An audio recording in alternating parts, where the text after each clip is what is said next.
केंद्र सरकार की नक्सल अभियान की कमान संभाल रहे विशेष सुरक्षा सलाहकार के विजय कुमार बस्तर दौरे पर हैं। उनके दौरों से नक्सल विरोधी अभियान को और तेजी देने में मदद मिली है। नक्सल इलाकों में 16 नए कैंप खोले जाने के लिए 5 अतिरिक्त बटालियन अब तक छत्तीसगढ़ को मिल चुकी हैं, जबकि करीब 11 बटालियन और आने में वक्त लगेगा, लेकिन समय से इसके मिल जाने की उम्मीद अब की जा रही है। इन सभी बटालियन को उन इलाकों में तैनात किया जाएगा जिन इलाकों में नक्सलियों का दबदबा है। सीमावर्ती राज्यों के साथ कोऑर्डिनेशन ऑपरेशन और पैरामिलिट्री और पुलिस के साथ में कोऑर्डिनेशन को लेकर भी लगातार से विजय कुमार सक्रिय हैं और मीटिंग और बैठकें करते हैं। उनके इस दौरे को आने वाले साल में केंद्र सरकार के ऑपरेशन समाधान को अंतिम नतीजे तक पहुंचाने की कोशिश के तौर पर देखा जा रहा है।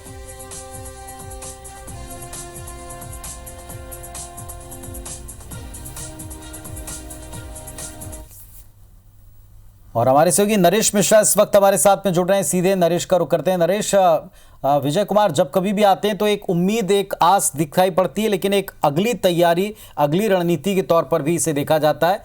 क्या अब की बार इस दौरे का मकसद हो सकता है कुछ नए कैंप्स, उनके कुछ विरोध भी सामने आते रहे पिछले दिनों, क्या इस बारे में होगा?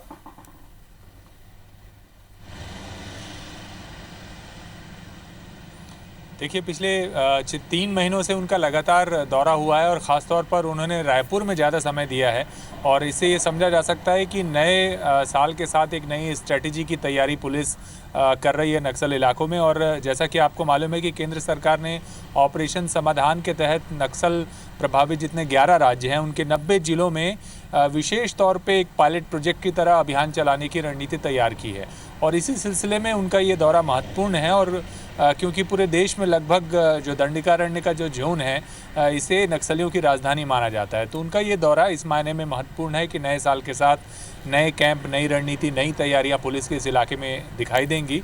और चूंकि उनका अहम रोल जो सीमावर्ती नक्सल प्रभावित राज्य हैं इनके कोऑर्डिनेशन, पैरामिलिट्री और स्टेट पुलिस के बीच का एक कोऑर्डिनेशन तय करना, इनके लिए जो स्ट्रेटेजिक रिक्वायरमेंट्स है, टेक्निकल रिक्वायरमेंट्स है, उसको लेकर केंद्र और राज्य के बीच समन्वय बनाना है। तो इसलिए ये उनका दौरा महत्वपूर्ण है और लगातार दौरे ये साफ बताते हैं कि छत्तीसगढ़ को लेकर उनका फोकस, केंद्र सरकार का फोकस ज़्यादा है और आने वाले दिनों में इसका असर बस्तर के अलग अलग इलाकों में नक्सल ऑपरेशन अभियान पर इसका असर कहीं ना कहीं दिखाई देगा। जिस तरह से अब की बार का दौरा है नरेश, पिछली बार भी जब कभी के विजय कुमार आए हैं तो ये एक बात चली कि क्या हमको बटालियन मिलने वाली हैं, वो कहाँ डिप्लॉय की जाएंगी, वहाँ उनका कोऑर्डिनेशन कौन देखेगा। साथ ही साथ जो इंटर स्टेट कुछ ऑपरेशंस चलते रहे पिछले दिनों और अब की बार एक फाइनल स्ट्रेटेजी के तौर पर इसे देखा जा रहा है, तो क्या इस दिशा में कोई प्रयास होगा? क्या एक्स्ट्रा बटालियन को लेकर की कोई तैयारी है? क्या जो नए कैंप हैं इसको लेकर गतिरोध पिछले दिनों दिखा है उसको समाप्त करने के तौर पर लिया जाए इस दौरे को?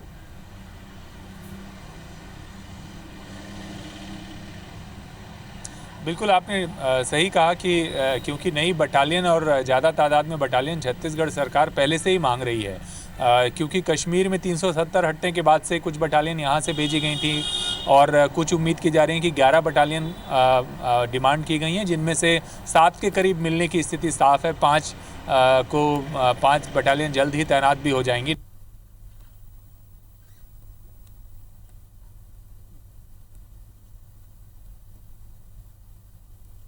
नहीं कर पाई और उसके बाद एस्टेब्लिश करने की कोशिश की, गोलीबारी हुई और पुलिस वहां कैंप एस्टेब्लिश नहीं कर पाई और उसके बाद ही झीरम कांड या झीरम नक्सल हमला हुआ था। तो पुलिस इस बात को लेकर विशेष अलर्ट है कि ये जो कैंप, जो बहुत स्ट्रेटेजिक इम्पोर्टेंस की लोकेशंस हैं, वहाँ पर नए कैंप तैयार किए जाएं और इसीलिए उनका ये दौरा और अतिरिक्त बल सरकार की जो ज़रूरत है इसको लेकर बातचीत का दौर चल रहा है। तो ये माना जा सकता है कि आने वाले क्योंकि अब एक लंबा वक्त है, ठंड का वक्त है, गर्मियों से लेकर बारिश से ठीक पहले काफ़ी बड़े इलाके में नए कैंप तैयार किए जाएंगे और इंटर स्टेट कोऑर्डिनेशन के साथ ऑपरेशन को लेकर भी विचार विमर्श किया जा रहा है। पर क्योंकि उनका रायपुर में ज़्यादा वक्त है दौरे पर, तो ये माना जा रहा है कि मूल तौर पर नई बटालियन और जो बटालियन की ज़रूरत है पुलिस फोर्सेस की, जो पैरामिलिट्री फोर्सेस की ऑपरेशनल रिक्वायरमेंट्स हैं, उनको लेकर एक नई रणनीति बनाई जा रही है जिससे उनका इस्तेमाल ज़्यादा नक्सल प्रभावित इलाकों में बेहतर तरीके से किया जा सके।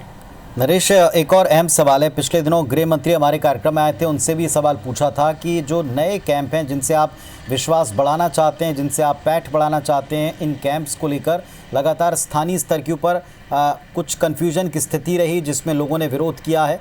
ग्रामीणों के इस विरोध को दूर करने के लिए, इस गतिरोध को दूर करने के लिए शासन का तब हमारे मंच पर भी कहना था कि हम और ज़्यादा प्रयास करेंगे। क्या ये जो जिम्मेदारी है पूरी तरह राज्य की ही है या इसमें भी कुछ बेहतरी की उम्मीद इस दौरे से की जा सकती है?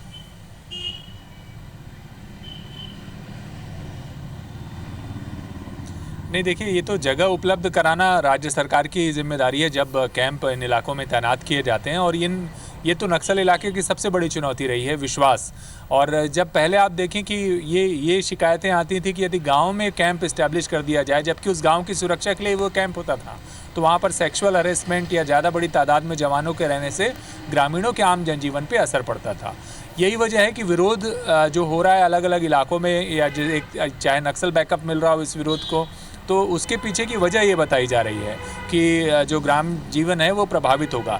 लेकिन पुलिस ने भी ज़्यादा आक्रामक स्ट्रेटजी अपनाई है और अनुशासन के अलावा जो फोर्स होगी वो एक अनुशासित तरीके से काम करे, इसके लिए पायलट प्रोजेक्ट भी बनाया गया है। और अगर ये प्रयोग छत्तीसगढ़ में सफल होता है तो 11 अन्य राज्यों में इसका इस्तेमाल होगा। और इसके अंतर्गत सबसे पहले कैंप को इस्टेब्लिश किया जाएगा गांव के अंदर, वहां पर पीडीएस की दुकान भी वहीं से संचालित की जाएगी। जवानों के ज़रिए ही स्वास्थ्य सुविधा और जो थिएटर जैसी चीज़ें, यानी मनोरंजन की भी चीज़ें, एजुकेशन से जुड़ी चीज़ें, जो एक्टिविटीज़ होती हैं ग्रामीणों को जोड़ने के लिए, उन एक्टिविटीज़ का संचालन उसी कैंप के ज़रिए गांव के परिवेश में किया जाएगा, जिससे ग्रामीणों का ज़्यादा से ज़्यादा विश्वास हासिल किया जा सके। तो संभवतः ये पायलट प्रोजेक्ट या ये इस तरह के कैंप अगर काम करने लगेंगे तो आने वाले समय में इस तरह का विरोध दिखाई नहीं देगा। और इसी लिहाज से ये प्रयोग एक तरह से नए साल में हो सकते हैं। पुनीत, बहुत शुक्रिया आपका इस पूरी जानकारी के लिए। तो जो डिटेल हमको नरेश दे रहे हैं कि विजय कुमार का एक बार फिर दौरा है, एक बार फिर कोऑर्डिनेशन को लेकर, अगले प्लान्स को लेकर और उनके एग्जीक्यूशन को लेकर, उनके टीमों के बीच के सामंजस्य को लेकर बातचीत हो सकती है, बेहतर नतीजे मिल सकते हैं और एक फाइनल ऑपरेशन की दिशा में बढ़ सकता है प्रदेश।